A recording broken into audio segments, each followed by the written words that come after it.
banget ya di masa-masa seperti ini.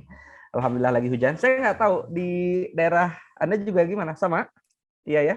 Makassar hujan juga. Wah, alhamdulillah. Ini sepertinya berarti hujannya lumayan merata ya, berarti sepertinya ya, Indonesia. Alhamdulillah. Ini semoga menjadi sebuah pertanda bahwa keberkahan itu lagi Allah limpahkan banyak-banyak untuk Indonesia, especially untuk Anda semua yang ada di dalam rumah, dalam keluarga. Amin, insya Allah. Oke, oh iya kan, bahkan Malang juga hujan.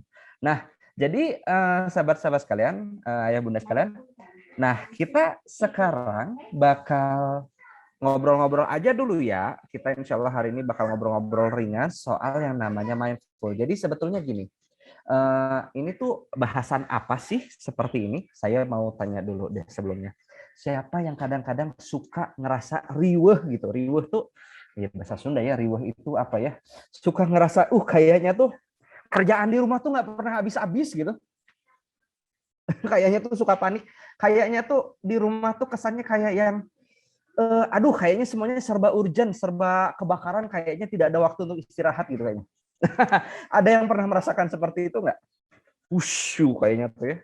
Dikit-dikit tuh kayak lagi kebakaran. Ada yang suka merasa kayak gitu? Oke, setiap hari. Nah, gitu ya.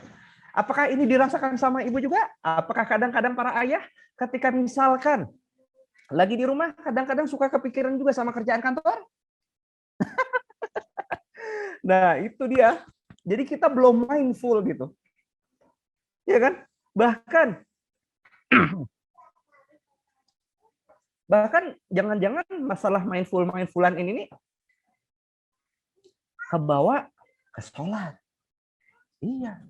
Di sholat kita lagi ngomong apa, tapi justru mungkin yang kepikiran adalah, aduh hujan, itu jemuran gimana? Aduh itu kunci gimana? Jadi main kita kayaknya nggak hadir gitu.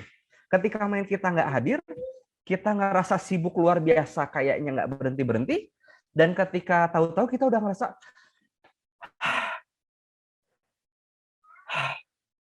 ngerasa exhausted. Nah, ada nggak di antara ayah bunda yang mungkin ngerasain tuh fenomena-fenomena seperti itu? Ada?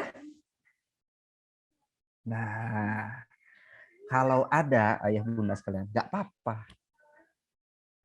Normal. Oh, ada banget. Coba, boleh saya tahu nggak siapa aja yang kira-kira ngerasa kondisinya lagi ngerasa kayak gitu? Boleh tahu?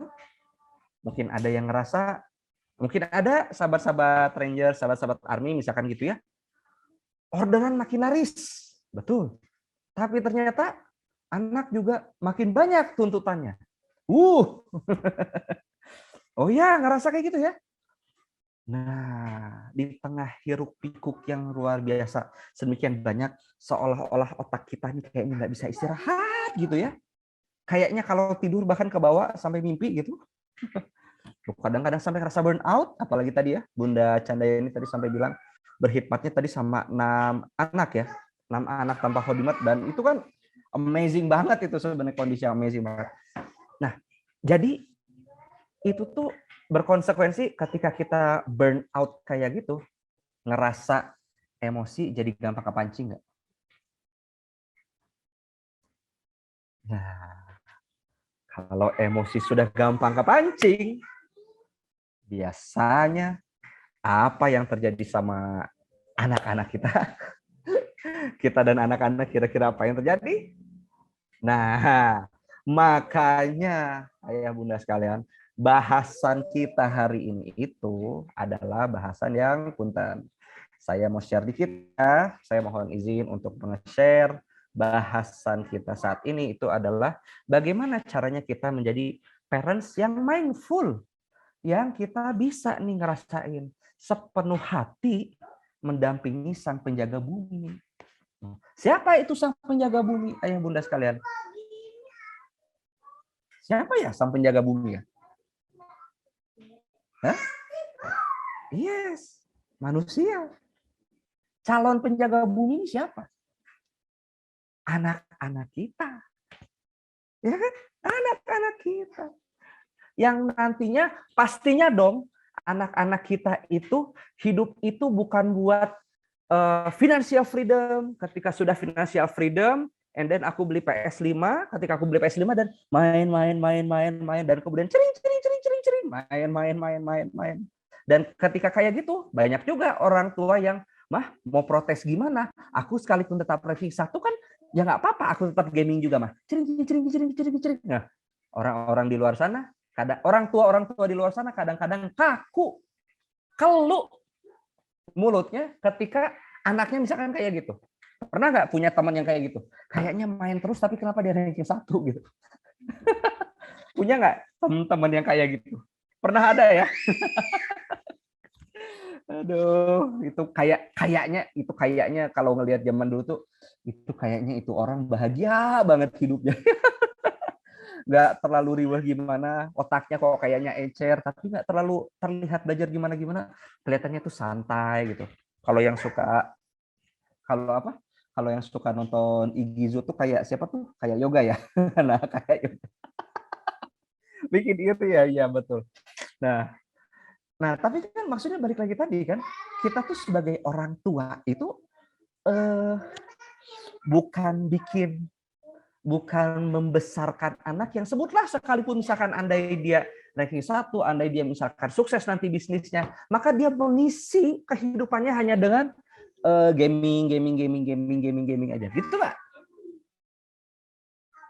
Misalkan dia sudah dewasa sekalipun, sudah beristri sekalipun, sudah menikah dan sudah beristri, sudah punya anak sekalipun misalkan dia jadi pebisnis dan itu pasif income-nya 1 miliar per hari. Waduh, 1 miliar per hari, rame banget ya.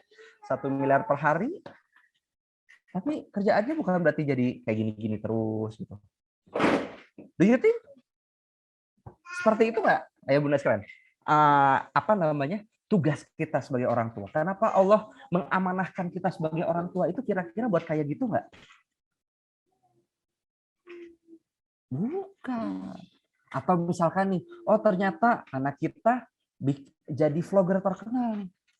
Isi vlognya ngapain? Isi vlognya itu adalah ngebully orang lain ceritanya. Dijadiin bahan konten. Menertawakan kemiskinan, dijadiin bahan konten. Dapat sih itu dari situ, ads-nya, Google Ads-nya banyak dari situ. Cering. Terkenal, subscribernya banyak. Tapi kebanyakan orang tua di luar sana sekali lagi kaku, nggak bisa ngomong apa-apa. Mah, lihat, mah. Ini banyak yang suka. Lihat likes-nya banyak dan lihat ini. Wah. Tapi apakah emang iya sekali lagi kita dititipkan seorang anak ke dalam hidup kita itu untuk dijadikan hal yang seperti itu, ayah bunda sekalian?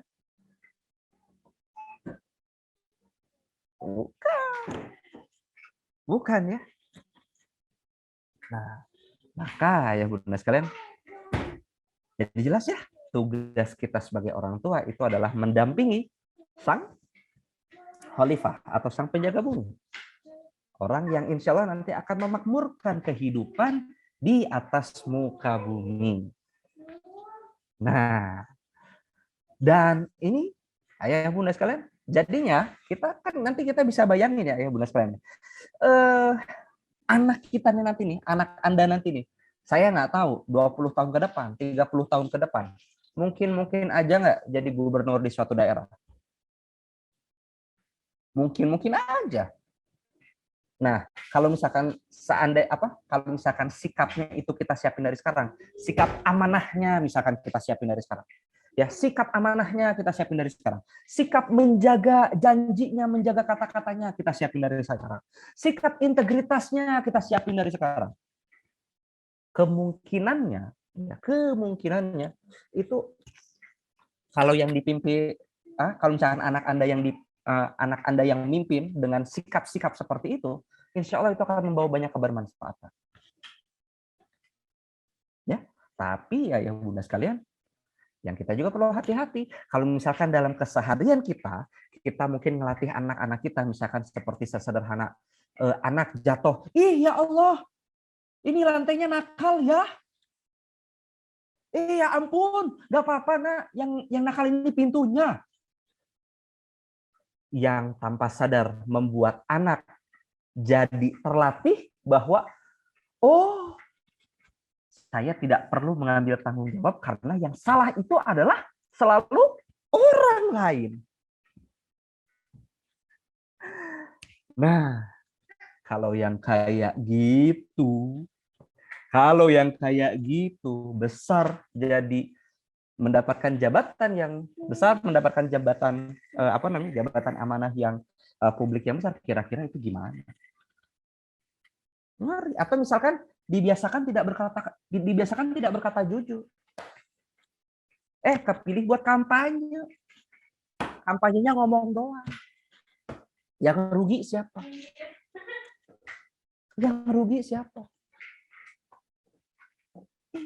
Mulainya dari mana? Misalkan ternyata anak Anda nanti misalkan maju, malah menjanjikan misalkan ya ini saya mau menciptakan mobil terbang lokal. Mobil terbang lokal. Ya. Sampai masuk gorong-gorong. Gitu. Tapi itu nggak dieksekusi dengan baik tuh gimana nanti itu? Jangan-jangan yang saya khawatirkan adalah jangan-jangan kita turut ditanya sama Allah. Jangan-jangan kita nanti turut ditanya sama Allah. Itu sikap anakmu yang kayak gitu ada gara-gara pengaruh kamu nggak dari dalam rumah. Nah, itu kalau kita ditanya kayak gitu, bisa nggak kita tegak ngejawab?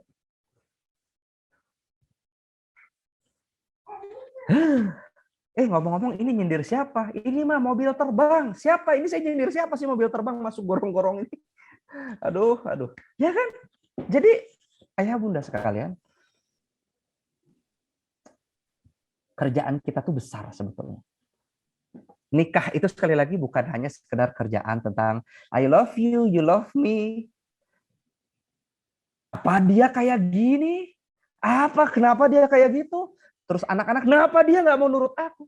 Ayah bunda sekalian, parenting sekali lagi bukan tentang bagaimana cara tips and trick. Gimana dong, anak saya masih suka ngompol, tolong caranya gimana? Bukan hanya sekedar itu, ayah bunda sekalian. Ya, bukan hanya sekedar itu. Itu memang menjadi bagian dari apa yang perlu kita pelajari. Namun yang paling penting, ayah bunda sekalian, kita sebagai parents itu, ya, apalagi kalau kita benar-benar sadar, yang dipilih menjadi orang tua itu adalah kita, amanahnya dari Allah. Loh, amanahnya betul dari Allah. Kenapa saya bilang kayak gini? Saya punya seorang sahabat yang udah nikah dari kalau nggak salah 2007 atau 2008 sampai sekarang qadarullah belum Allah jadikan sebagai orang tua gitu. Ada gitu. Padahal sperma suami sehat, nggak ada masalah. Siklus menstruasi istri nggak ada masalah, secara medis sehat, udah dites. Yang itu kadang bengong juga. Why ya? Kenapa ya? Itu ada yang sampai kayak gitu, belum Allah ACC. Ada kan sahabat-sahabat atau rekan Anda mungkin yang mengalami hal yang sama mungkin? Nah, jadi kan itu, kalau ada, kenapa kita yang sudah di ACC gitu? Berarti kan ini adalah jabatan dari Allah. Jabatan dari Allah yang nanti pasti bakal kita minta pertanggung jawabannya kan? Makanya ayah bunda sekalian, tanggung jawab kita itu besar. Konsekuensinya itu gede beberapa tahun ke depan. Yang mana ayah bunda sekalian, kalau anak-anak kita menjadi pribadi yang bermanfaat, yang semoga atas izin Allah ada banyak ada banyak karena wasilah kehadiran kita, gitu ya, dan kita mendapatkan jariahnya banyak-banyak mengalir di situ. Kita ini sedang menjalankan sesuatu, membangun peradaban, yang mana ayah bunda sekalian, hasil karyanya kita perlu sadar, belum tentu kita bisa lihat. Ya enggak? Hasil karyanya belum tentu bisa kita lihat. Usia kita nggak ada yang tahu. Ya, usia kita nggak ada yang tahu. Hasil karyanya kita belum tentu bisa lihat. Jadi di sini ayah bunda sekalian, Islamic parenting itu adalah berbicara tentang bagaimana membangun sebuah keikhlasan. Membangun sebuah peradaban dengan bumbunya adalah keikhlasan. That's why ayah bunda sekalian, di bahasan kita sekarang ini, kita bahasannya itu adalah gimana caranya kita sepenuh hati, sadar, hadir, utuh, mendampingi anak-anak kita. Kira-kira ayah bunda sekalian, apakah ini kebutuhan Anda? Coba, Cung, saya pengen tahu dulu yang merasa, kayaknya ini I really need this gitu. Bismillah ya, ini kita bareng-bareng. Karena ayah bunda sekalian, yang namanya bangun beradaban itu nggak bisa cuma 1-2 orang. Nggak bisa cuma 1-2 orang ya. Kita butuh semua, kita butuh bersama-sama. Oke, maka bismillah ya, kita mulai. Dan ayah bunda, coba sudah disiapin semua catatan macam-macamnya? Notes dan lain-lain macam-macam udah disiapin semua? Dan jangan lupa disiapin juga kehadiran Anda, ayah bunda sekalian, karena mungkin nanti insya Allah nanti di akhir sesi, Mina nanti bakal siap-siap juga ngasih ini ya, ngasih apa tuh namanya tuh, ngasih door prize ya? Siap? Ya, betul. Siap. Oh, jangan lupa ya, siap? Oke, let's begin our journey. Oke, ayah bunda sekalian. Jadi apa namanya? Sebentar, batuk.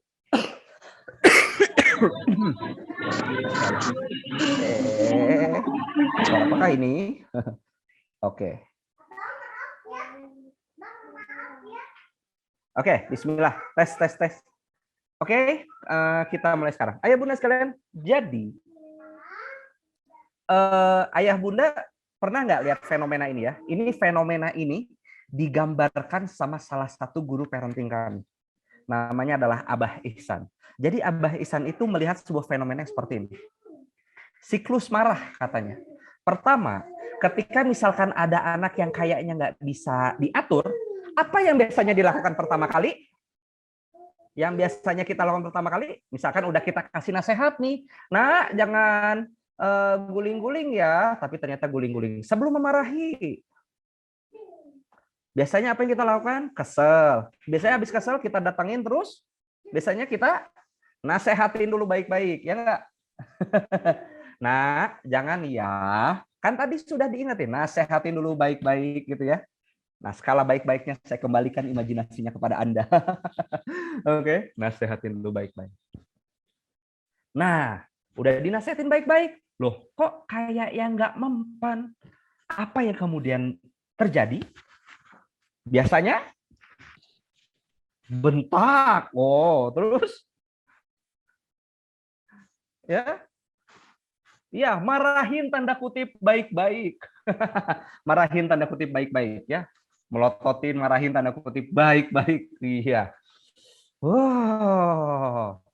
Udah kayak gitu, kadang-kadang ada yang kalau ini dilanjutkan gitu ya. Kok ini kayaknya masih belum teratur juga nih anak nih. Biasanya yang terjadi itu adalah tanda kutip cubit baik-baik. Cubit tanda kutip ya, baik-baiknya pakai tanda kutip. Ini kayaknya kurang tanda kutip deh. Iya, ini maaf kurang tanda kutip ya. Cubit baik-baik gitu. Habis nyubit, apa yang biasanya kita lakukan?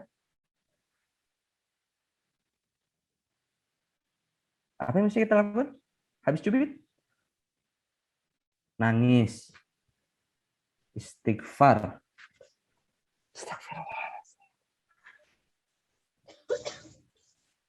Ya. Setelah istighfar, kalau ada kejadian lagi, kira-kira apa yang kita lakukan? Ngulang lagi nggak ke menasehati baik-baik itu? Lah, kalau gitu, dari nasihatin baik-baik, ulang lagi nggak ke marah baik-baik lagi?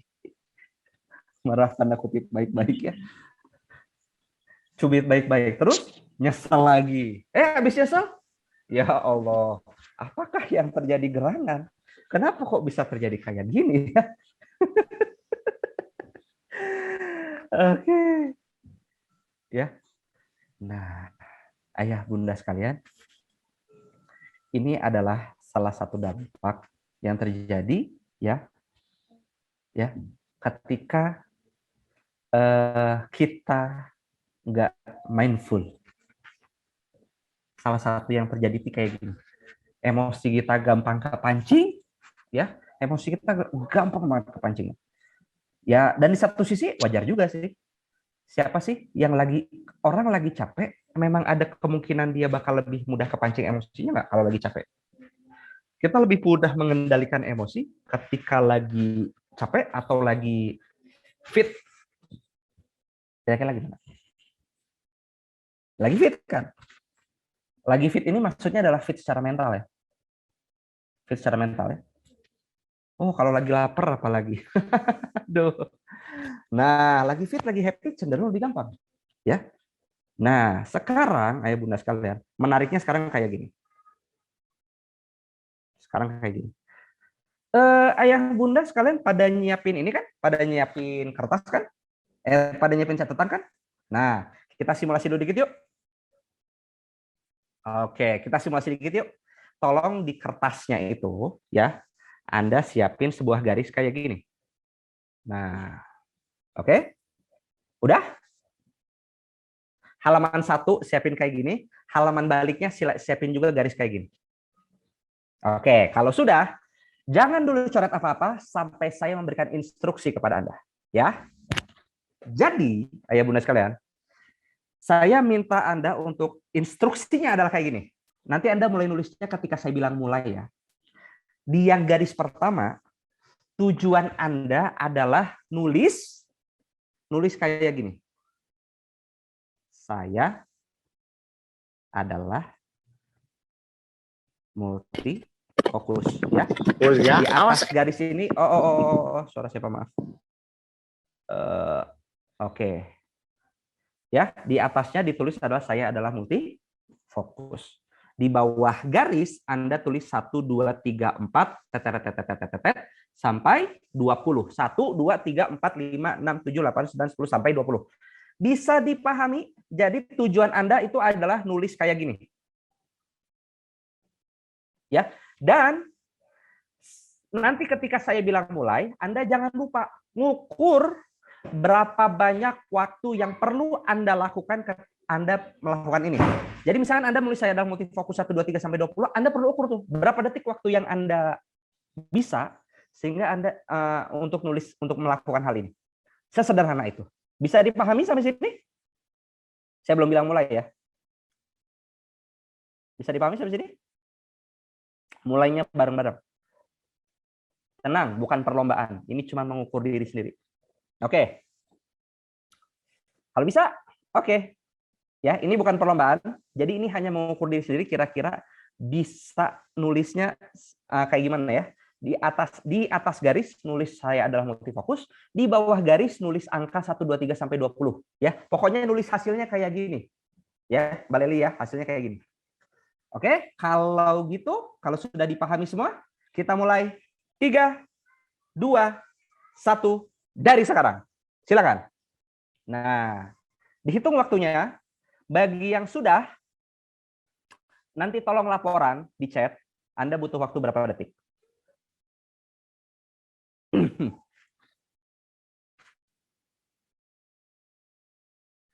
Oke. Oke, ada yang udah 18 detik. Di ini ya, di apa namanya? Disimpan ya waktunya. Nah, nih Widi berapa? Berapa detik boleh tahu? Ada 19, 15, 24. Oke. Nyo, aduh itu suaranya lucu banget. Nah, oke, sip. Macam-macam jadi beda-beda ya. Oke, sip.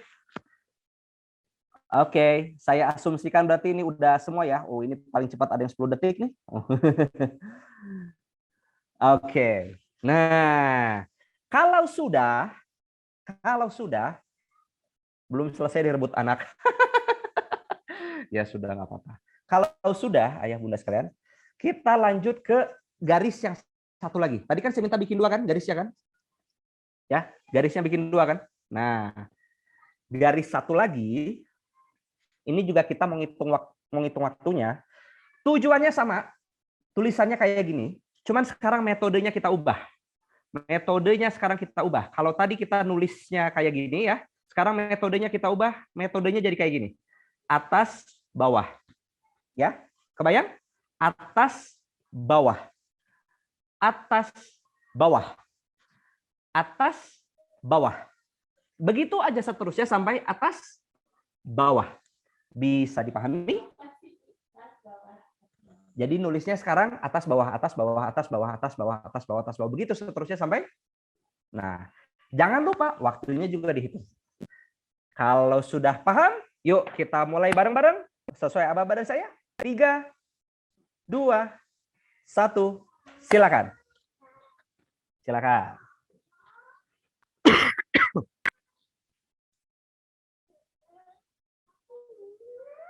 Oke. Nanti kalau yang udah boleh ini ya, apa namanya? Boleh bilang juga ya. Boleh langsung laporan aja kira-kira. Oh, udah bisa, udah bisa. Berapa detik, silahkan.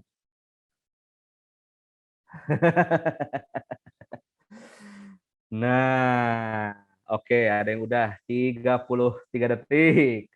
Berapa detik? Silahkan ditulis 27 detik. Oke. Oke. Nah, saya kasih pertanyaan sederhana. Cara 1 sama cara 2. Lebih gampang cara yang mana? Lebih gampang cara 1 ya. Lebih rapih tulisan yang mana? Oh, ada yang cara 1, ada yang 2. Tapi cenderung lebih gampang cara 1 ya. Ayah bunda sekalian, cara 1 adalah kondisi di mana otak kita saat itu sedang fokus. Tok. Ya. Kalau rapih lebih oke. Nggak apa-apa. Tapi dominannya saya lihat gitu ya, lebih cepat yang 1, lebih rapih yang 1, lebih mudah yang 1, gitu ya. Nah, cara 1 adalah kondisi ketika otak kita itu kita sedang fokus. Cara 2, kondisi ketika kita sedang multifokus. Multifokus. Ini ayah bunda sekalian, ada mitos dari multifokus yang kadang-kadang orang menganggap bahwa ketika saya multifokus, ketika saya mengerjakan kerjaan lebih banyak dalam satu waktu, berarti saya bisa menyelesaikan sesuatu dengan lebih cepat, lebih baik, dan lebih hemat waktu. Pertanyaannya, betulkah demikian? Waktu lebih hematkah? Cara nomor 2? Tidak.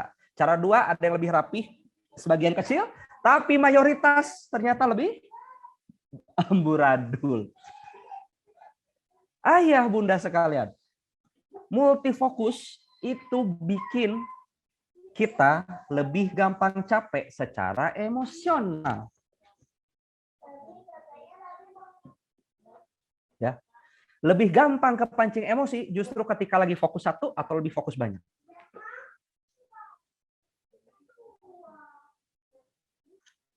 Nah, sekarang pertanyaan saya, ayah bunda sekalian, kita sekarang coba relate-kan pengalaman apa yang sudah kita rasakan, kita relate-kan sekarang ya. Ayah bunda sekalian, lagi banyak kerjaan, lagi banyak tugas. Nah, kemudian ada notifikasi WhatsApp yang kayaknya nggak berhenti-berhenti. Itu bikin pusing nggak? Tiba-tiba ada permintaan anak juga, ping-tong, kayak notifikasi HP. Mindful-kah kita dalam mendampingi anak kita? Ketika kita lagi pegang HP juga misalkan, pasangan ngajak ngobrol, mindful nggak kita pada saat itu? Apa?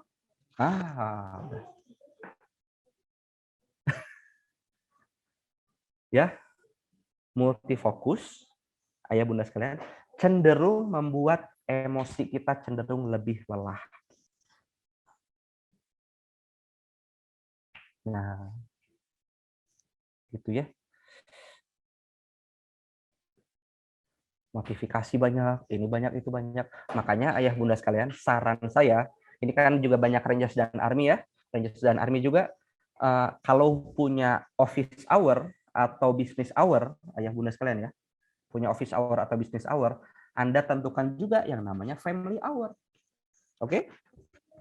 Family hour adalah waktu-waktu di mana Anda fokus mindful sama anak-anak Anda, sama keluarga Anda, tanpa ada pihak kedua seperti gadget, pihak ketiga seperti tontonan, pihak keempat seperti kerjaan kantor. Karena semua itu perlu ada waktu dan tempat yang tepat. Ayah bunda sekalian, masalahnya adalah kondisi yang kayak gini terus-terusan, kalau ini terus-terusan terjadi, bentar ya saya nyari bolpen. Oh ini. Kalau ini terus-terusan terjadi, ayah bunda sekalian, kita tuh nanti tuh apa nih? Nih ya, anggaplah ini kita ya. Kita mau bergerak ke sini, kita gerak ke sini, kita gerak ke sini, kita gerak ke sini, gerak lagi ke sini, ke sini lagi, ke sini lagi, ke sini lagi. Ada perpindahan nggak? Kita gerak sih, gerak, gerak, gerak, gerak, gerak. Tapi hasil akhirnya kira-kira di mana? Nih, kalau kayak gini. Gerak ya. Nih, gerak ke atas, gerak ke sini, gerak ke sini, gerak ke sini, gerak ke sini, gerak ke sini, gerak ke sini.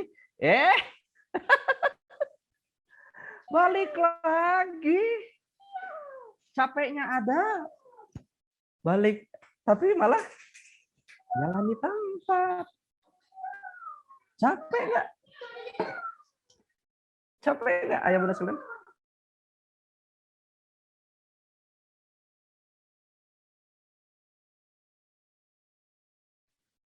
Yes. Kita jadi nggak mindful. Kita jadi agak sulit untuk menikmati waktu bareng sama pasangan dan anak-anak kita. Ini udah mah kalau kayak gini ya, ayah bunda sekalian, yang namanya emosi gampang kepancing, ya merasanya nanti tiap hari, kenapa kerjaan aku marah-marah terus? Merasanya kayak gitu. Dan jadinya langsung merasa bahwa ya ampun aku teh orang tua yang gagal. Siapa yang merasa hal seperti demikian?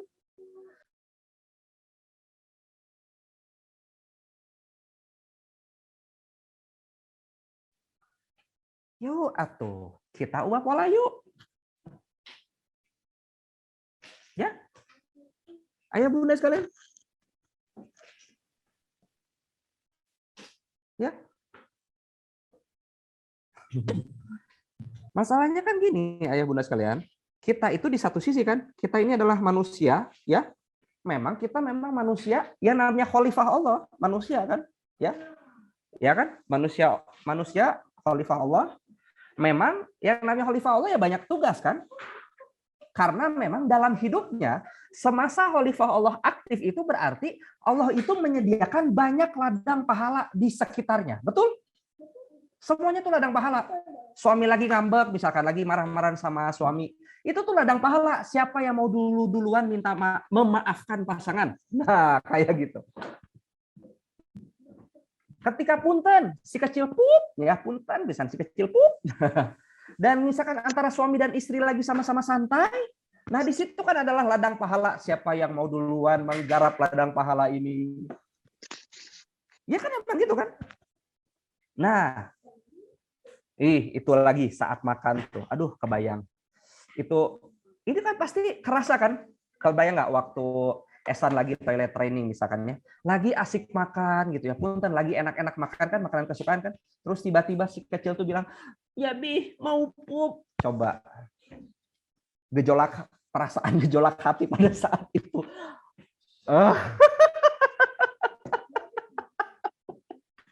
Kan gejolak perasaan itu, oh please deh. Ya itu ya parents life ya, tapi ya itu ladang pahalanya di situ.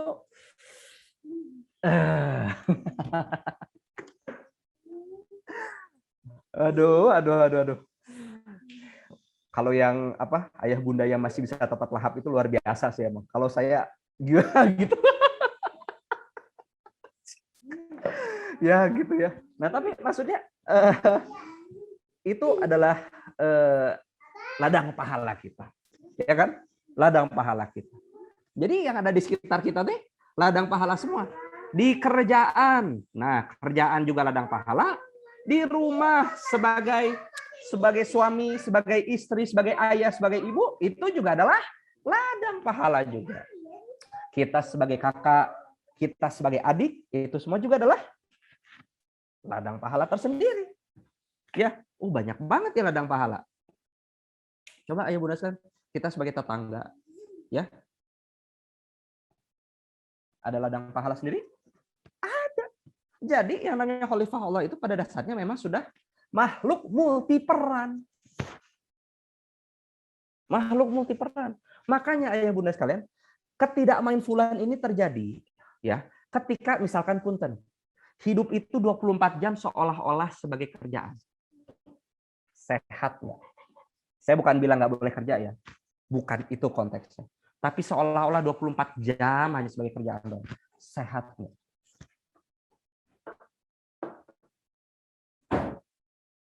Nah ini. Ayah Bunda sekalian. Jualannya bagus. Tapi kalau misalkan hanya jualan terus seolah-olah kayak jadi 24 jam, sehat nggak? This is it. Gitu ayah Bunda sekalian. Jadi apa namanya? Memang makanya ayah Bunda sekalian, yang Allah minta itu sebetulnya buat kita biar kita bisa mindful itu adalah kita itu perlu pintar-pintar memanage prioritas kita dalam setiap harinya. Nah, tugas apa aja yang kira-kira penting untuk kita lakukan dan apa yang menjadi prioritas utama kita itu yang perlu diutamakan. Itulah kita biar bisa mindful. Maka ayah Bunda sekalian, misalkan ya, nah jadi itu prioritas utama apa? Ya udah, every choice ya, every choice life is choice kan banyak yang bilang gitu ya. Life is choice. Anda sepakat sama itu? Life is choice. But not with consequences. Tapi tidak dengan konsekuensi. Konsekuensi itu bukan pilihan. Ya, maka ketika Anda memutuskan memilih sesuatu, maka Anda perlu siap-siap, maka Anda perlu mempertimbangkan konsekuensinya dan betul-betul memilih, ya Allah, bismillah, saya siap sama konsekuensinya. Konsekuensi dari menikah adalah punya anak. Konsekuensi dari punya anak itu adalah didik, bina dengan benar. Kan gitu ya? Dan jadi seperti ini ya. Konsekuensi hidup adalah punya masalah. Pengen hidup tidak bermasalah? Ada yang pengen hidup tidak bermasalah? Ayo Bunda sekalian. Enggak ya? Aduh. Nah, jadi balik lagi. Ayo Bunda sekalian. Jadi batu. Jadi batu juga udah jadi masalah sendiri kan, itu nggak enak ya jadi batu. Nah, maka ayah Bunda sekalian, maka sekarang kita masuk ke pertanyaan penting ayah Bunda sekalian. Kenapa kalau gitu sekarang kita perlu mindful? Mindful itu berarti mind kita hadir utuh penuh. Full. Mind kita hadir utuh penuh full dalam hal mendampingi anak-anak kita. Kenapa nih perlu mindful? Nah, menurut Anda kenapa perlu mindful? Yes, betul banget Ayah Adi. Memilih untuk tidak memilih pun adalah pilihan yang pasti ada konsekuensinya. Ya, tidak memilih ada konsekuensi. Supaya tidak mudah lelah, biar bisa fokus sama anak. Satu, ya biar optimal, biar berkualitas tinggi ayah bunda sekalian. Ya, biar berkualitas tinggi itu penting. Kenapa penting memastikan kualitas? Ya balik lagi tadi. Kita mau hanya sekedar ada sama anak-anak kita, atau pengen memastikan setiap kehadirannya sama kita itu memberikan bekas yang luar biasa, memberikan impact yang luar biasa. Kita sering dengar kisah Nabi Ibrahim ya. Nabi Ibrahim meninggalkan anaknya di lembah Bakah kan? Di lembah Bakah kan? Tapi itu mereka LDR ya pada saat itu berarti ya, LDM, long distance marriage, di mana LDM-nya itu sama sekali tidak ada HP yang ada kan sama sekali, jadi nggak bisa video call gitu, sama sekali nggak bisa gitu. Tapi setiap Nabi Ibrahim pulang berjumpa itu tuh membekas di hati anak. Bahkan ayah bunda sekalian, siapa yang rindu ke Mekah? Rindu umroh, pengen haji. Iya, biasanya kita melihat apa itu? Melihat apa itu di Masjidil Haram?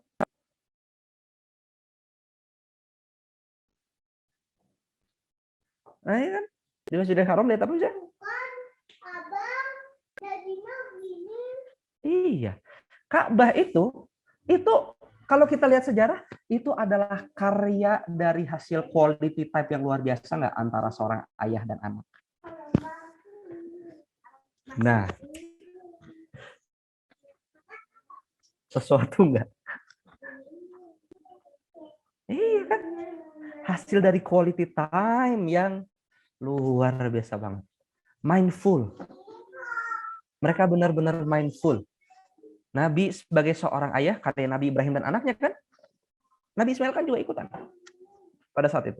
Jadi really quality time banget. Manfaat banget, impactful banget. Impactfulnya itu tidak hanya di keluarga mereka, tapi terasa sampai kita saat ini. Ini sesuatu ayah bunda sekalian. Sesuatu ayah bunda sekalian. Kadang-kadang kalau misalkan saya mikir kayak gini nih, saya kayak jadi ketampar sendiri gitu ketika misalkan ada waktu santai gitu ya. Ada waktu santai sama anak-anak, kayaknya waktunya panjang gitu ya. Tapi justru yang saya gunakan adalah yang berleha-leha. Ya, ada yang istilahnya sekarang ibu rumah tangga misalkan kayak gitu. Full time mom. Tapi full time momnya adalah ya nonton drakor lama-lama anak dikasih gadget. Mana kualitinya di situ? Ayah istirahat, betul istirahat. Tapi hari Ahad susah diakses misalkan sama anaknya. Mindfulnya di mana di situ? Kita mau menghadap Allah gimana kalau kita kayak gitu? Gitu. Jadi ayah bunda sekalian, yang pertama itu karena kita umat akhir zaman, bunda sekalian, umat akhir zaman itu lo lebih mengutamakan quality over quantity. Sepakat nggak? Nih kalau apa? Kalau orang tua itu kayak gini, gua 2 tahun udah bisa baca koran. Jadinya dijadikan perlomba-lombaan gitu loh. Quantity banget kan kayak gitu kan. Ayo nah, kamu perlu bisa kayak gini, perlu bisa kayak gitu. Bahasanya perlu banyak mau. Itu loh. Fokus sama quantity. Ayo nah. Seolah-olah dijadikan anak itu adalah sebagai pacuan kuda gitu. Kuda pacuan. Ayo nak, kamu kalau bisa udah apalin jus deh. Udah ngapalin jus 30 jus usia 7 tahun nak. Wow, trofi gua. Trofi orang tua. Nih, trofi berjalan gua. Tapi anaknya stres. Nggak paham sama makna dari apa yang sudah dihafal. Sudah tahu sih, mulut anak mungkin sudah bisa sering mengucap Bismillahirrahmanirrahim. Wailul likulli humazatil lumazah. Tapi ternyata anak masih suka mengumpat dan mencela. Itu ayah bunda sekalian. Itu fenomena yang terjadi sekarang. Banyak anak-anak, banyak orang tua berlomba-lomba masukin SDIT biar apa? Hafalannya bagus. Kalau tidak membekas di hatinya apa yang terjadi? Justru kita, generasi akhir zaman ini, justru kita tuh penting untuk menjadi orang tua yang lebih fokusnya sama quality over quantity. Bagaimana kita mengupayakan? Ya, bagaimana kita mengupayakan? Surat Al-Ikhlas itu menyentuh hati anak-anak kita dan berhidup menjadi itu. Ayo bunda sekalian, sebentar ya.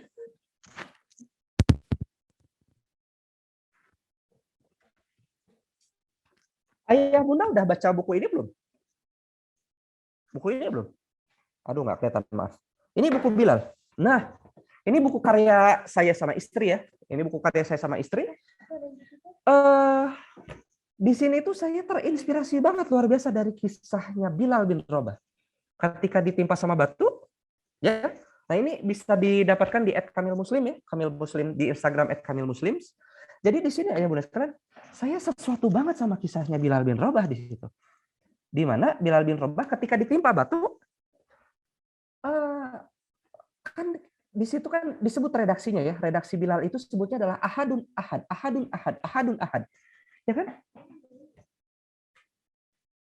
Ustadz Salim, saya ngobrol sama Ustadz Salim Afilah.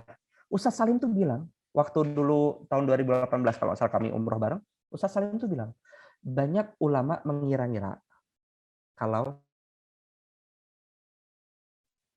banyak Ustadz mengira kalau banyak ulama mengira bahwa ucapannya ahadun ahad ahadun ahad ahadun ahad itu adalah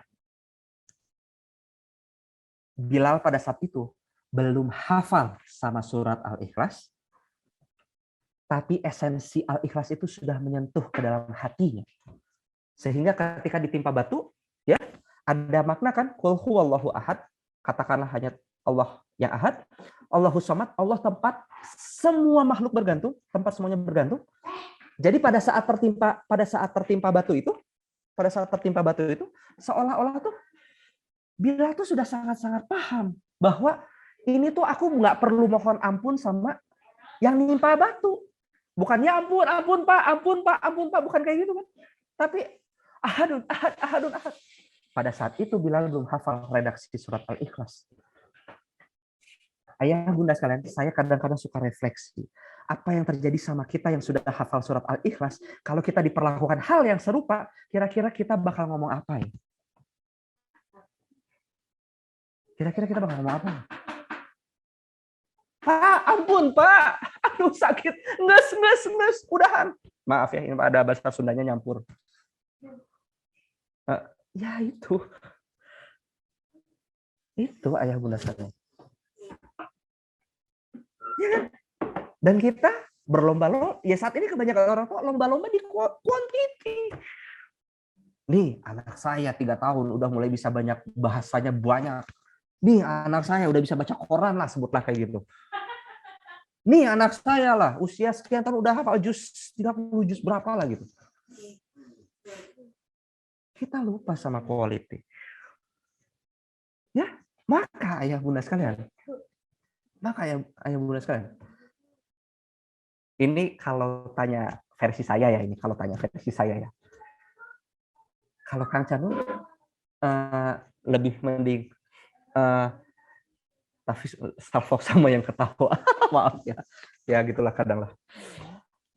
Kalau nanya ke saya gitu ya, Kang Canu ini nggak ngejar hafalan nggak sama anak-anak? Enggak. Anak saya baru Iqra 6 itu baru beres usia 8 tahun. Tapi yang paling penting buat saya itu adalah bagaimana kualitinya yang terbangun. Bagaimana dari surat-surat pendek yang jangan-jangan ayah bunda sekalian. Kadang-kadang kan surat-surat pendek seperti Trikul itu kan kadang-kadang mungkin kita agak jadikan sedikit meme ya gitu. Apa sih nyebutnya meme atau mem? Ya itulah, kita jadikan meme gitu kan. Atau jadi imam teh kul huwallah deh. Kadang-kadang kan gitu ya. Kadang-kadang kan ada ucapan-ucapan gitu kan. Yang mana kita udah hafal itu kadang-kadang dijadiin meme. Oh, jadi meme ya, bacanya meme. Dijadiin meme. Tapi jangan-jangan itu ayat nggak mau nempel ke hati kita. Gara-gara hati kita yang belum mindful ketika baca ayat-ayatnya Allah. Saya khawatirnya itu. Maka ayah bunda sekalian, buat saya, kita generasi akhir zaman itu perlu menjadi orang tua yang fokusnya bukan quantity, tapi quality. Saya nggak tahu Anda sepakat sama saya apa nggak. Tapi setelah saya renungin dalam-dalam, kita tuh perlu fokusnya di situ. Nah, ini kalau yang mau dapat buku ini nanti boleh search di @kamilmuslims ya. Nanti boleh search nanti itu saya di mana tuh? Di Instagramnya nanti namanya @kamilmuslims.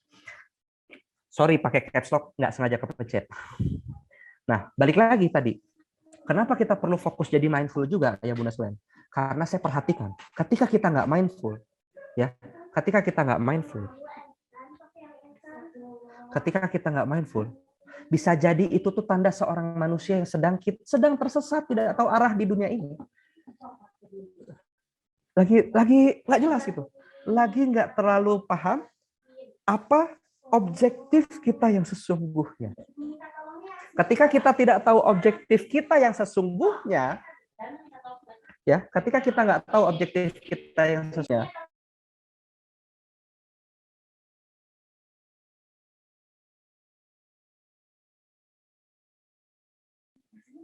nah, ketika kita tidak mindful, balik lagi, kita boleh lagi sedang disibukin sama kesibukan dunia. Khawatirnya itu. Ya enggak? Oh, si dia anaknya udah bisa gini gitu, anaknya gua belum. Aduh. Pacu. Oh, seolah-olah kayak gitu. Kayak anak jadi pacuan kuda gitu, kuda pacuan. Keteplak. Ini nih, hidup di dunia ini kayak kita lagi hidup di tol, ayah bunda sekalian. Di jalan tol, ya. Saya kadang-kadang nyetir di jalan tol itu ya. Kadang-kadang ya namanya jalan tol pasti akan ada aja mobil yang nyusul kan. Ketika kita sudah berusaha tancap gas, ada yang nyusul, seolah-olah tuh hati kayak panas. Aduh, disusul Nah, ketika kayak gitu, biasanya apa yang terjadi? Saya lebih tancap gas lagi kan. Gus gitu tuh. Seolah-olah ada balapan. Padahal, ayah bunda sekalian, yang mengusung balapan di tol itu ada nggak?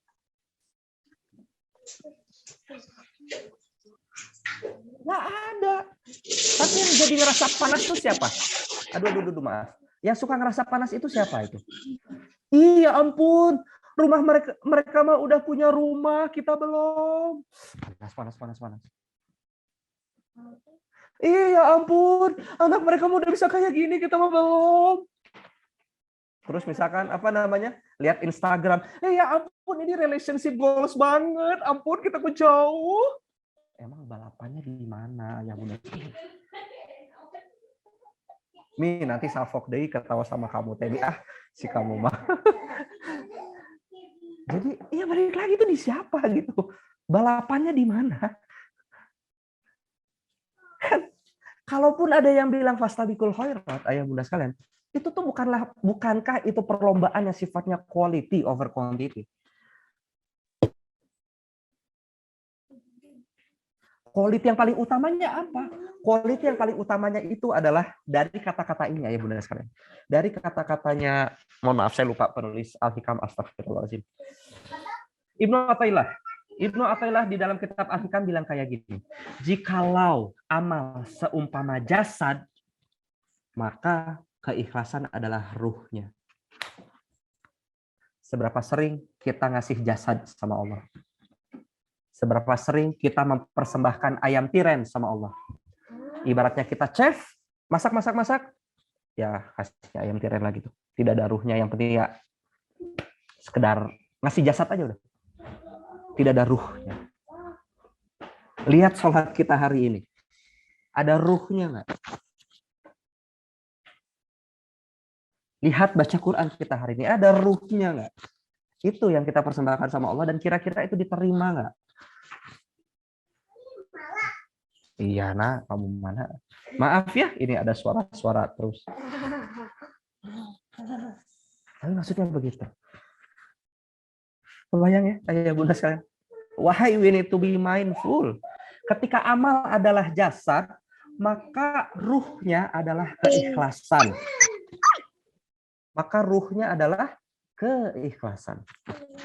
Ketika amal adalah jasad, maka ruhnya adalah keikhlasan. Maka jika ingin itu lebih cenderung diterima, berikanlah suatu amalan yang sedemikian hidupnya itu sedemikian kinclong. Kinclongnya karena apa? Akibat keikhlasan yang diberikan. Ya, ini bukan kata saya, kata-kata Ibnu Athaillah. Ya, maka ayah bunda sekalian, aduh, masya Allah, 1 jam teh kita baru mukadimah ini dari tadi ya. Nah, saya kemudian mengecek, memperhatikan apa yang bikin kita sebagai orang tua belum mindful, ya. Karena kalau kita tahu penyebabnya, semoga insya Allah kita bisa tahu obatnya ya. Nah, yang pertama adalah karena kita suka terjebak oleh jebakan keinginan. Kita manusia punya keinginan itu normal, ayah bunda sekalian. Normal banget. Ingin anak soleh, ingin anak hafal juz sekian macam-macam, itu normal banget. Normal banget. Totally normal. Tapi yang tidak normal adalah ketika kita tanpa sadar terjebak sama jebakan keinginan. Apa sih jebakan keinginan ini? Kata guru saya, Mas Sony Abikim, jebakan keinginan ini adalah sesuatu yang namanya adalah ketika kita menginginkan apa-apa yang belum kita miliki, sampai-sampai kita tidak bisa menikmati apa-apa yang sudah kita punya. Maaf, itu tipe dikit. Sampai-sampai kita tidak bisa menikmati apa yang sudah kita miliki. Ya, ketika kita betul-betul menginginkan apa yang belum dimiliki, aduh pengen mobil, sampai kita tidak bisa menikmati motor yang sedang kita pakai. Ya, mati-matian menginginkan apa-apa rumah yang belum kita miliki, sampai kita tidak bisa menikmati rumah kontrakan kecil yang hangat, yang boleh jadi saking kecilnya, ya mungkin ya, karena rumahnya kecil, boleh jadi mungkin itu tanda kutip memaksa untuk berinteraksi, tanda kutip, ya, memaksa untuk berinteraksi, jadinya gitu, nggak bisa menikmati itu. Pengen punya HP baru merek Apple kegigit misalkan kayak gitu ya, sampai-sampai tidak bisa menikmati HP RAM 2 GB yang sifatnya aduh error day, tapi alhamdulillah kan gitu ya. Notifikasinya udah mulai maaf, HP penuh, memori penuh. Kadang-kadang kan gitu ya. Masya Allah gitu. Kadang-kadang kita lupa syukurnya. Gitu. Kadang-kadang lihat tuh si itu, dia aja udah kayak gitu. Masa kamu belum? Sampai kita tidak bisa menikmati kebersamaan kita sama anak kita yang memang mungkin belum bisa di skill A, tapi jangan-jangan punya di B-nya. Jangan-jangan punya kelebihan lain yang jangan-jangan itu ketutup. Contoh sederhana aja ya Bunda sekalian, ketika misalkan ya buat Anda yang sudah punya anaknya mungkin lebih dari satu, mungkin lagi berantem nih kakak sama adik berantem. Ketika kakak adik lagi main, kemudian berantem, kadang-kadang keluar nggak kata-kata, ih kalian kenapa sih berantem terus? Nah, kadang-kadang keluar nggak kata-kata kayak gitu? Pertanyaan saya, kalau kata-kata itu keluar, betul gitu? Emang mereka berantem terus-terusan? Atau jangan-jangan berantemnya di titik ini, ke belakangnya ini damainya nggak? Akurnya nggak? Belakangnya ini akurnya nggak?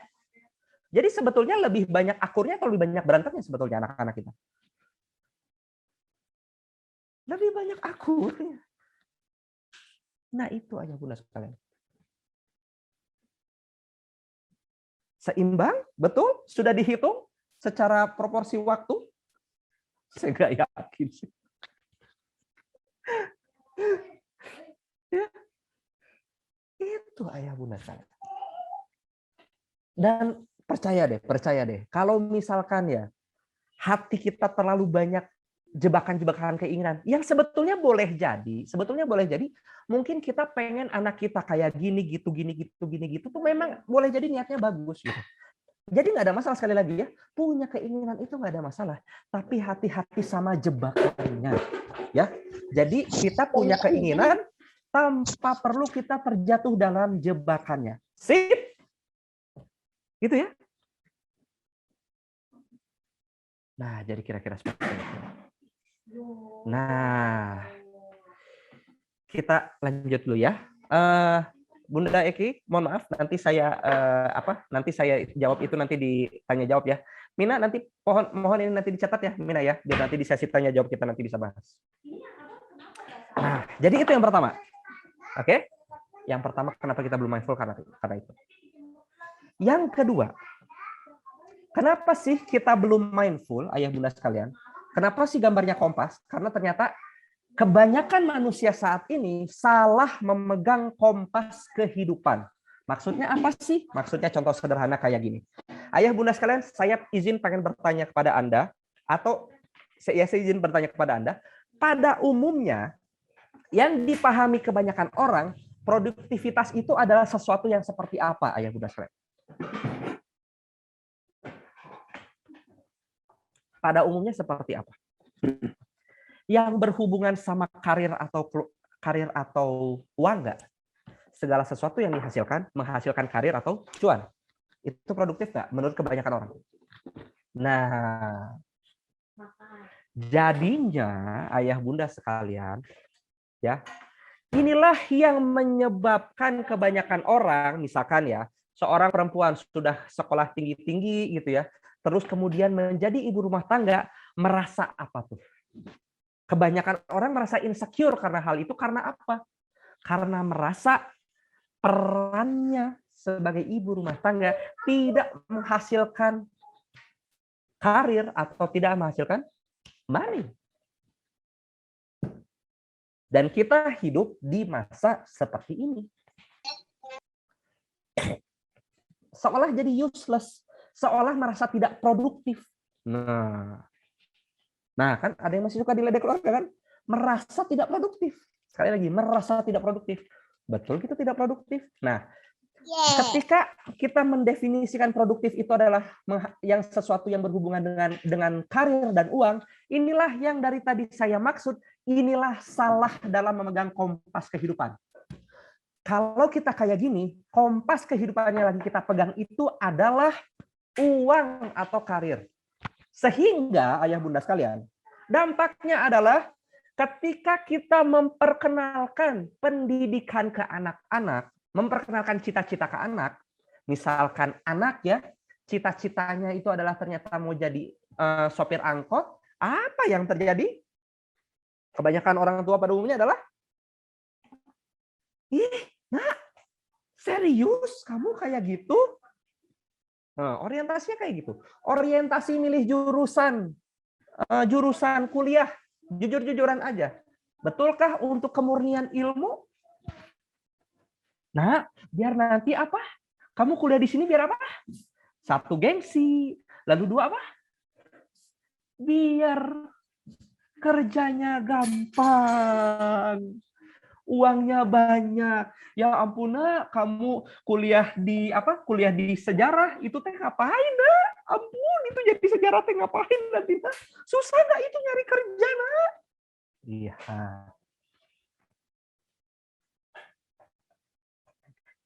Perhatikan. Ini adalah salah dalam memegang kompas kehidupan. Ini yang saya maksud salah dalam memegang kompas kehidupan. Jadinya kita nggak bisa enjoy sama kondisi kita sekarang. Ya memang kondisi sekarang, ya. Nah, jadi ayah bunda sekalian, kompas kehidupan apa yang perlu kita pegang? Kompas kehidupan yang perlu kita pegang itu yang memang sudah Allah berikan kepada kita itu adalah Al-Quran. Kalau kita lihat banyak ayat di Al-Quran, justru produktif itu adalah segala sesuatu yang kita lakukan, outputnya adalah ridho Allah. Maka ayah bunda sekalian, buat misalkan memang ibu rumah tangga memang tidak diharuskan untuk menghasilkan uang. Memang tidak diharuskan untuk menghasilkan uang. Tapi mindful ngurusin anak, itu ada ridho Allah nggak di situ? Ayah-ayah misalkan, capek sih habis pulang kerja gitu ya. Tapi kalau misalkan mindful, prank, memberikan impact yang bagus gitu ya, itu kira-kira bakal ada ridho Allah nggak di situ? Atau sesederhana nih ya, di jalan ada sampah, mungut sampah, ini produktif nggak? Mungut sampah di jalan ini produktif nggak? Nyimpan sampah sampai ada tempat sampah, nyimpan sampah di kantong sendiri sampai ada tempat sampah, itu produktif nggak? Produktif. Ya, bercandain istri, produktif nggak? Menghasilkan ridho Allah nggak? Produktif nggak itu? Aduh, itu dia. Produktif banyak orang saat ini tuh salahnya di situ. Ya. Jadi, ayah bunda sekalian, balik lagi tadi, apa namanya? Bercandain istri, produktif? Jadi produktif itu adalah segala sesuatu yang kita lakukan menghasilkan ridho Allah. Maka bercandain istri produktif? Belum tentu kalau istri orang lain. Aduh ya, bahaya justru istri orang lain. Tapi ini saya lagi bercandain banyak istri orang lain ya sekarang ya. Aduh, gimana nih? Maaf nih. Lagi bercandain banyak istri orang lain. Aduh. Iya, betul. Istri sendiri. Iya, betul. Ya, jadi kayak gitu ayah bunda sekalian. Itu adalah produktivitas. Segala sesuatu yang kita lakukan menghasilkan ridho Allah. Ya. Jadi misalkan kalau umat sekarang jujur aja, saat ini salah memegang kompas kehidupan. Kompas kehidupannya kan adalah money. Segala sesuatu diukur sama money. Jadi ada orang yang cuti sebentar untuk nemenin orang tuanya, memuaskan hatinya. Kalau kompasnya money, ini produktif nggak cutinya?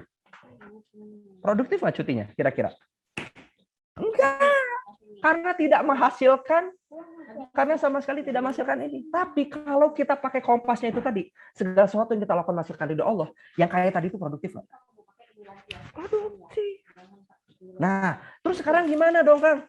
Orang tua saya masih kayaknya memandang, orang tua saya kayaknya masih memandang, ih sayang banget kamu nggak kerja, masih salah memegang kompas kehidupan nih misalkan. Ya, misalkan orang tua saya, lingkungan sekitar saya masih salah memegang kompas kehidupan, terus menganggap saya sayang. Terus apa dong yang perlu saya lakukan, Kang? Pertanyaan saya, Anda melakukan kesabaran yang indah, itu menjadi sebuah produktivitas tersendiri nggak di mata Allah? Nah itu. Jadi, ya itu ya. Jadi peganglah kompas kehidupan yang benar, sehingga kita insya Allah bisa jadi lebih mindful. Itu yang kedua. Karena balik lagi tadi, banyak orang tua yang tidak mindful, karena ya balik lagi tadi, salah kompas kehidupannya, jadinya seolah-olah saya kerja harus terus-terusan lembur. Misalkan kayak gitu. Yang penting saya uangnya udah transfer sama istri. Ya udahlah, saya juga udah sekolahkan anak tuh yang uang pangkalnya aja 50 juta. SPP-nya aja 10 juta. Misalkan yang kayak gitu. Jaminan? Enggak. Ini adalah quantity parents. Ya, quantity focus parents itu kayak gitu. Nggak bisa. Ya, karena ada hal-hal yang tidak bisa dibeli sama orang. Kebersamaan kita. Cara kita membina, mendampingi, mendidik, itu sama sekali tidak bisa dinampingi. Itu sama sekali tidak bisa dibeli sama uang. Alhamdulillahirrahmanirrahim. Ya, jadi di situ ayah bunda sekalian. Maka sekali lagi, yuk kita hati-hati kompas kehidupan apa yang sedang kita pegang, kompas kehidupan apa yang suami pegang, pasangan kita pegang, perlu kita pastikan, perlu kita samakan, karena yang namanya berkeluarga itu naik dalam satu kapal yang sama, perlu dipastikan kompasnya itu sama. Ya? Kalau misalkan beda gimana? Nggak apa-apa. Semoga Allah berkahi prosesnya, karena sekali lagi, proses meyakinkan dengan cara yang santun kepada pasangan Anda untuk mengubah kompas, insya Allah sekalipun Anda mendapatkan penolakan pada awalnya, apakah itu adalah proses yang produktif? Proses yang produktif? Menghasilkan ridho Allah? Insya Allah ya. Karena segala sesuatu yang menghasilkan ridho Allah, sahabat-sahabat sekalian, bukan pada hasil. Kalau Allah mengajarkan fokus kita adalah pada hasil, ayah bunda sekalian, kita perlu curiga, ayah bunda sekalian. Kita perlu curiga sama surat Al-Fatihah ayat terakhir. Dua ayat terakhir, sorry. Ibaratnya gini, ayah bunda sekalian. Saya mau berangkat dari Bandung ke Jakarta, ya. Surat Al-Fatihah itu permohonannya adalah, ya Allah, permohonannya bukan kayak gini. Tunjuki aku Jakarta, bukan kayak gitu. Tapi tunjuki aku jalan ke Jakarta. Kenapa ya Allah ngajarinya bukan tunjuki aku Jakarta, tapi tunjuki aku jalan? Jalan ke Jakarta kan bisa lewat Cianjur, bisa lewat tol, gitu tah.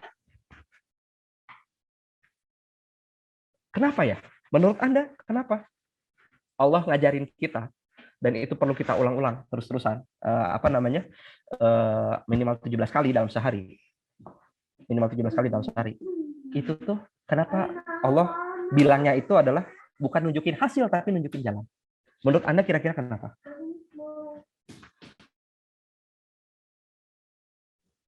Yes banget, karena Allah pengen lihat proses kita. Karena proses-proses yang kita lakukan ya, itu jauh lebih berharga dan bernilai daripada kita nyampe apa enggak.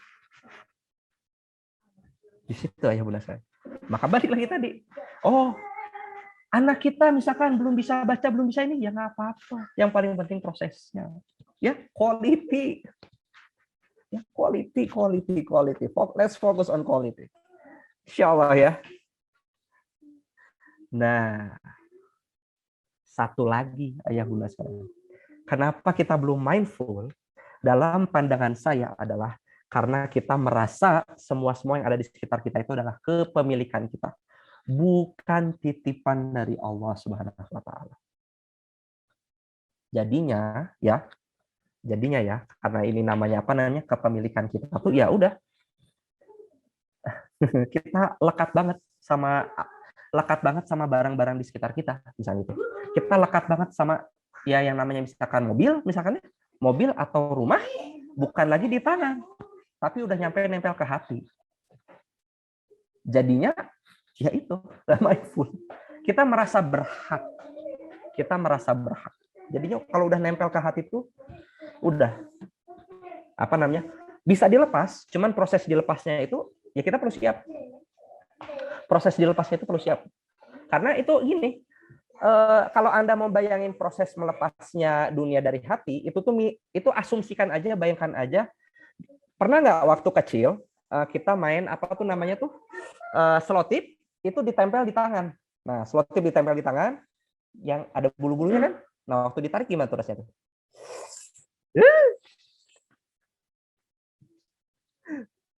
Waktu ditarik tuh rasanya gimana tuh? Iya kan, sakit kan? Nah, beres. Nah, itu sakit betul.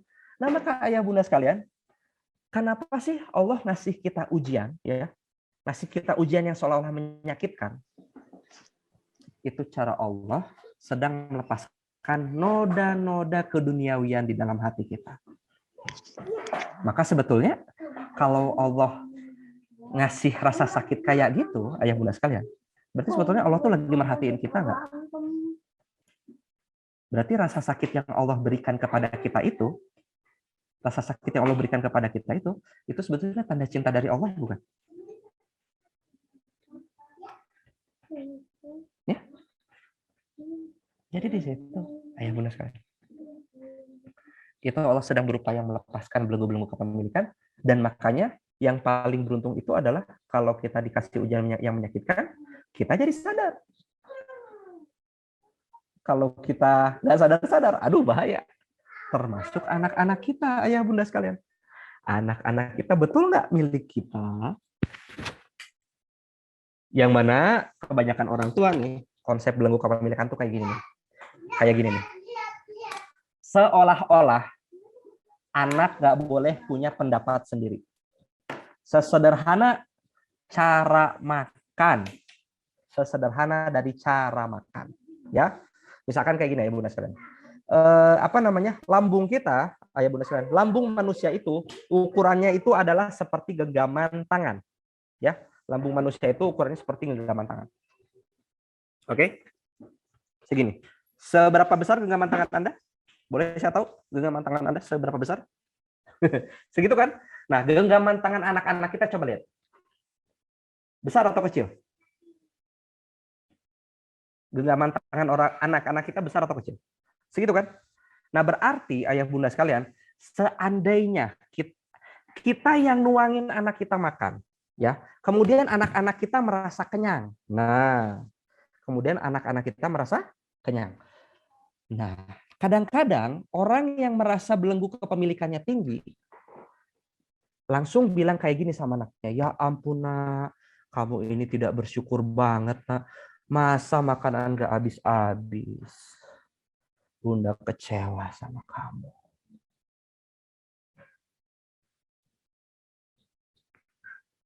Ya, kadang-kadang beda pendapat aja langsung jadi dicap durhaka misalnya kayak gitu. Itu yang kadang-kadang saya lihat main di mana tuh? Main di eh main di apa tuh namanya tuh? Main di playground, main di playground. Anak masih pengen main, orang tua udah pengen pulang. Nah, anak masih pengen main, orang tua udah pengen pulang. Ada beda pendapat kayak gitu, kadang-kadang, ih nggak nurut ya kamu. Ya, nah itu banyak banget yang bikin kita belum bisa mindful. Dan satu lagi, ayah bunda sekalian, apa yang bikin kita belum bisa mindful? Karena ini nih, kita tidak mengakui perasaan titipan Allah sebagai sesuatu yang bermanfaat bagi kita. Contoh ya, yang bikin kita nggak bisa mindful itu kadang-kadang karena kita biasanya ada kebiasaan untuk mencampakkan perasaan kita sendiri. Seolah-olah orang beriman nggak boleh stres. Betulkah orang beriman nggak boleh stres? Seolah-olah orang yang gampang marah itu adalah, oh ini imannya kurang. Betul seperti itu?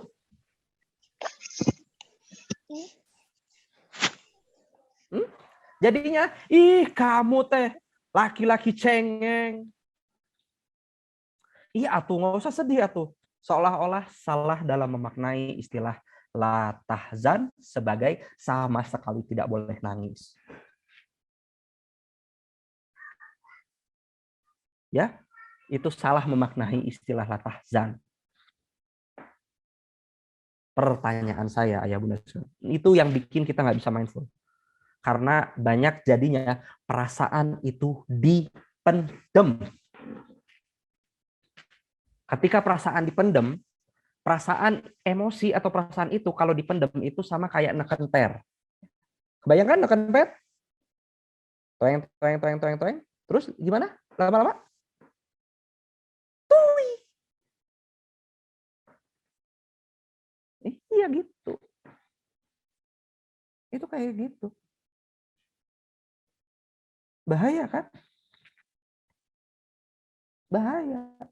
Kenapa banyak anak laki-laki ya, yang pada umumnya laki-laki remaja ya, kalau ada problem biasanya penyelesaiannya sama jotos.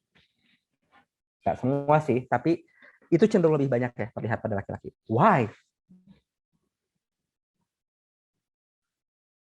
Anak laki-laki tidak cenderung tidak dilatih untuk mengenal perasaannya sendiri, sehingga ketika ia merasa terganggu di sini, gua merasa terganggu di sini, langsunglah keluar kata-kata kasar, gogok misalkan kayak gitu. Dia ganggu, cering. Jadi sebetulnya yang kebanyakan mengandalkan fisik itu adalah tanda kelemahan, ya, tanda kelemahan seseorang tidak bisa mengendalikan dirinya sendiri. Jadi kalau ada orang galau sumbu pendek bukan karena kurang iman, bukan. Kita lihat sekarang contoh ya. Ini kisah tentang perang Uhud. Kita tahu kan ada 70 syuhada meninggal, 70 syuhada di sana kan meninggal ya. Yang salah satu yang sering diceritakan itu adalah kisah Hamzah ya. Hamzah paman Rasulullah gimana? Meninggalnya dalam keadaan seperti apa?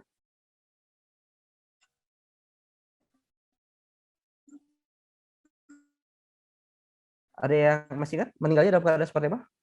Hatinya ya, dalam korban termutilasi. Ya, termutilasi. Pasti dibunuh. Kan itu namanya perang. Ya, dimutilasi. Ya.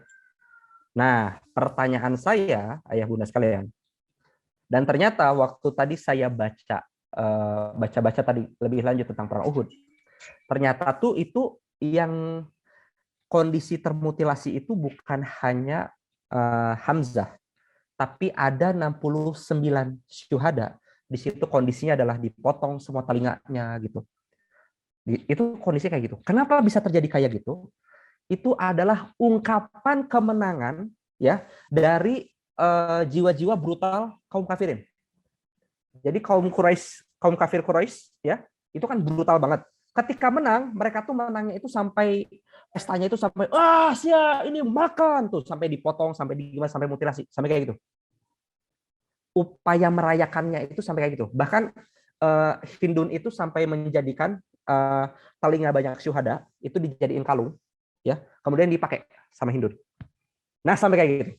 Jadi kemenangan mereka itu kayak gitu, cara apa namanya? Cara mengekspresikannya. Ya, cara mengekspresikannya seperti itu.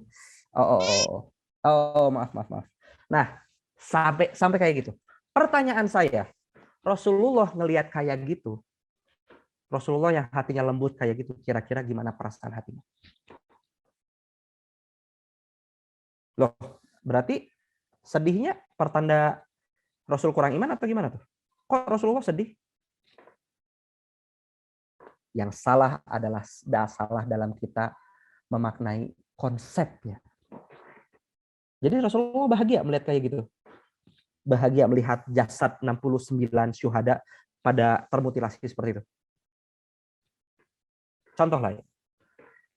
Jadi sedih itu tanda kurang iman enggak? Enggak kan? Ya. Satu lagi saya kasih contoh.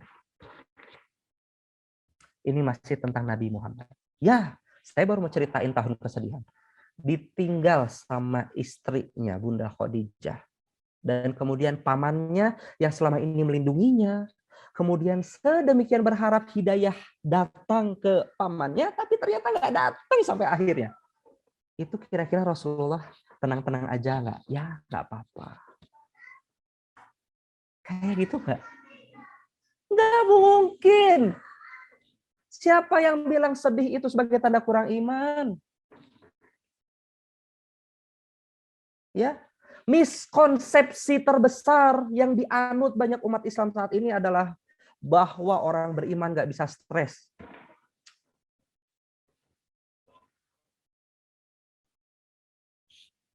Itu miskonsepsi terbesar.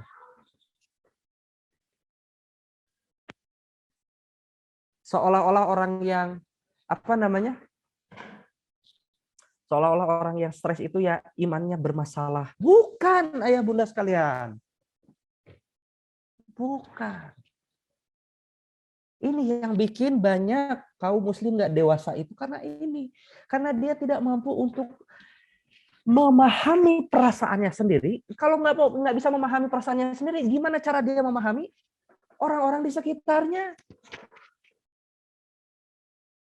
Nah, tuh baby blues sampai kurang iman tuh ngeri banget. Bukan.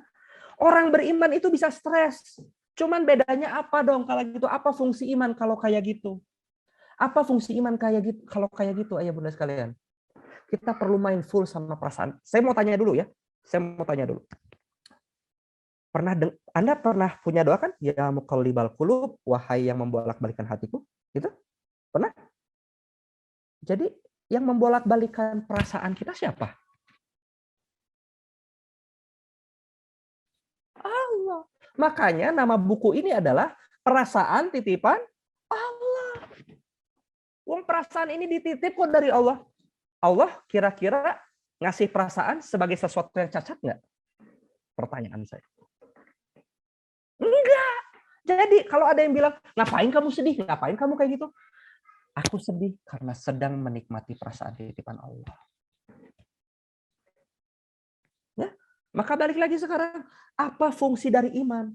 Ayah bunda sekalian, orang stres yang nggak punya iman, kira-kira bakal jatuhnya gimana? Narkoba, ya nggak? Bunuh diri, ya nggak? Apalagi mabok, macam-macam. Orang beriman stres kayak gitu nggak? Orang beriman itu menjadikan stresnya itu sebagai sarana Untuk dia makin sadar, ya Allah, hamba nggak bisa ngapa-ngapain. Lihat gini doang, hamba lemah, ya Allah. Stresnya sebagai sarana untuk makin bersandar sama Allah. Kalau stres sebagai sarana untuk bersandar sama Allah, buat sarana buat makin dekat sama Allah, berarti stresnya bagus nggak? Bagus. Produktif nggak stresnya? Masya Allah. Dari mana lagi kita bisa kenal stres yang produktif? Jadi kalau misalnya kita ngelihat kayak gini, sebetulnya ada nggak sih emosi negatif itu?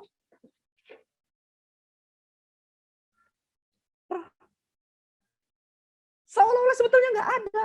Marah itu apa manfaatnya buat kita? Coba sekarang, misalkan ya, misalkan.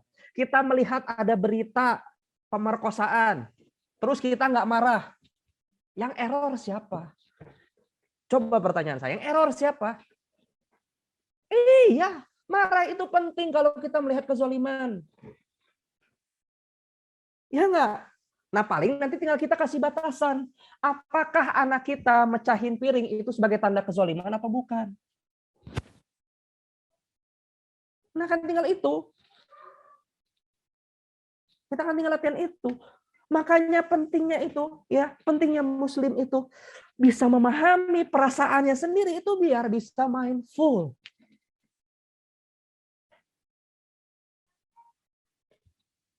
Ya, itu kenapa kita ada si peta. Jadi pastikan, ayah bunda sekalian, kalau Anda yang mau punya si peta nanti bisa ngobrol sama rangersnya ya, rangers sekitar ya. Aduh, mohon maaf banget ini slide saya belum beres. Tapi kira-kira kayak gitu ayah bunda sekalian. Maka ayah bunda sekalian, dari kita memahami dari 4 kondisi kenapa kita belum mindful, nah mungkin ini PR aja untuk Anda di rumah ya. Tadinya mau di sini nih, mau cerita di sini nih. Nah, saya belum cerita ya. Ini satu slide lagi ya, saya cerita ya. Maka mindful itu apa sih? Setelah saya gali-gali dan kaji-kaji lebih dalam, ayah bunda sekalian, mindful itu ada di kondisi di surat Al-Baqarah ayat 45 ayat 46. Yaitu ini, wasta'inu bis sabri was salat. Ayat 45 ini menceritakan mindful itu adalah kondisi khusyuk. Apa itu kondisi khusyuk? Yaitu adalah kondisi ketika kita meyakini kita sedang menemui Allah. Saat ini ayah bunda sekalian, jantung kita siapa yang gerakin? Yang mengantarkan cahaya sampai ke mata kita sehingga kita bisa melihat itu siapa? Ya, yang menggerakkan ginjal seluruh sel-sel tubuh ini siapa? Kalau kita nyumput di tempat yang tidak bisa diketahui orang-orang sekalipun, kira-kira Allah tetap tahu nggak? Allah tetap membersamai kita nggak? Itulah kondisi mindful. Maka saya mohon izin, ayah bunda sekalian, beberapa pertanyaan-pertanyaan terakhir mungkin sebagai penutup ya. Anda sholat dengan kondisi kayak gitu, mindful nggak sholat Anda? Bayangin kalau misalnya sholat, Bismillahirrahmanirrahim, Alhamdulillahirrahmanirrahim, Ar-Rahmanirrahim, Maliki Yaumiddin. Itu mindful nggak? Tapi tolong bedakan.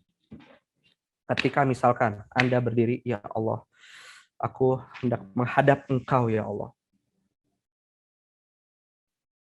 Menghadapmu, nah itu. Ya. Usolli, mohon maaf. Usolli, fardhu maghribi. Itu tuh diucapin dengan betul-betul, seolah-olah betul-betul, ya Allah, aku betul-betul berucap untukmu ya Allah. Ketika berucap Allahu Akbar, hamba benar-benar mengakui bahwa Engkau yang maha besar ya Allah. Saking maha besarnya Engkau, saking maha besarnya Engkau. Masalah cucian, masalah kerjaan belum beres, listrik belum apa, semuanya nggak penting ya Allah. Fokus semuanya. Mindful. Saya tanya lagi. Ya, makanya kalau di ini dua buku ini, Salat Ingat Allah sama SPJ ini adalah buku-buku yang berupaya untuk memperkenalkan mindfulness tentang sholat kepada anak-anak Anda. Ya, jadi boleh kalau ada yang udah belum punya silakan bisa dicari. Misalkan ya, Anda betul-betul dalam kesadaran penuh tadi, mindful penuh, Allah mengawasi Anda, melihat Anda. Pasangan Anda lagi nyebelin, Anda sadar bahwa Allah membersamai Anda. Respon Anda ke pasangan kira-kira kayak gimana? Gimana? Silakan Anda bayangkan sendiri. Ya, ya Allah, aku diawasin sama Engkau. Engkau betul-betul melihat ke dalam isi hatiku. bahwa Engkau Maha tahu ya Allah, hatiku lagi kesal banget sama suami teh. Kenapa ini muka tembok bisa ya Allah? Tapi kan yang bikin muka tembok Engkau ya Allah ya. Engkau ya Allah ya. Nah, itu gimana? Ya? Nah, sama anak coba bayangin ya. Anak Anda tuh lagi nyebelin, ini anak tuh ya Allah. Tapi kan engkau ya yang bikin anak hamba lagi kayak gini tuh ya. Apa maksudnya ya Allah? Engkau pengen hamba berespon seperti apa ya Allah? That's it. That's it ayah bunda sekalian. That's it ayah bunda sekalian. Dalam setiap detik kehidupan Anda, hadirkan Allah. Itulah mindful yang sesungguhnya. Mindful marriage adalah ketika dalam setiap detik Anda berperan sebagai suami atau istri, Anda menghadirkan Allah. Ketika Anda lagi berjauhan, ada aja peluang buat selingkuh misalkan ya. Kok tiba-tiba ketemu mantan misalkan gitu ya. Ya kan nggak, siapa yang tahu? Ada aja loh, kok kenapa ini rasa ini tiba-tiba muncul. Ya nggak tahu Allah kira-kira jadi kayak gimana. Nomor dong. Enggak. Tapi kalau yang tahu Allah, ya Allah, Engkau menguji hamba ya Allah, yang Engkau menguji hamba ya Allah. Misalkan kan. Gitu kan? Iya, kita selalu mengawasi. Bayangin kalau kita mengajarkan ini kepada anak-anak kita. Ya, Masya Allah. Ya, maka ya Bunda sekalian, ini PR-nya dari saya untuk Anda. Silakan Anda desain sendiri respon-respon yang hendak Anda hidupkan dalam keseharian Anda seperti apa. Semoga kita bisa senantiasa mindful dalam setiap detik kehidupan kita. Terima kasih banyak Ayah Bunda sekalian. Jangan lupa Ayah Bunda sekalian, tadi ya, kalau tadi ada yang mau buku Bilal, itu Anda bisa dapatkan dari @kamilmuslims ya. Dan untuk buku-buku Sakinah juga bisa Anda tanyakan kepada Rangers terdekat, termasuk tadi bagaimana caranya berlatih untuk mindful sama perasaan kita, itu Anda bisa siapkan dengan buku Si Peta, seri Perasaan Titipan Allah. Sekian dari saya ya Bunda sekalian, semoga bermanfaat, dan saya kembalikan lagi kepada Mina. Akhirul kalam, wassalamualaikum warahmatullahi wabarakatuh. Waalaikumsalam. Terima kasih Kang materinya. Untuk sekarang kan udah jam 5:30 ya. Jadi mau ada sesi tanya jawab nggak, Kang? Boleh tadi satu tadi ya, karena sudah janji. Baik, yang dari Bunda Eki ya. Ya. Kang, pernah anak saya bilang, enak mah punya mobil. Terus apa saya sudah benar kalau jawabnya seperti ini? Allah kan udah kasih motor. Syukuri aja yang Allah kasih. Apakah itu membuat anak jadi mematahkan harapannya? Secara redaksi, ya, sebentar. Secara redaksi, insya Allah itu tepat secara redaksi ya.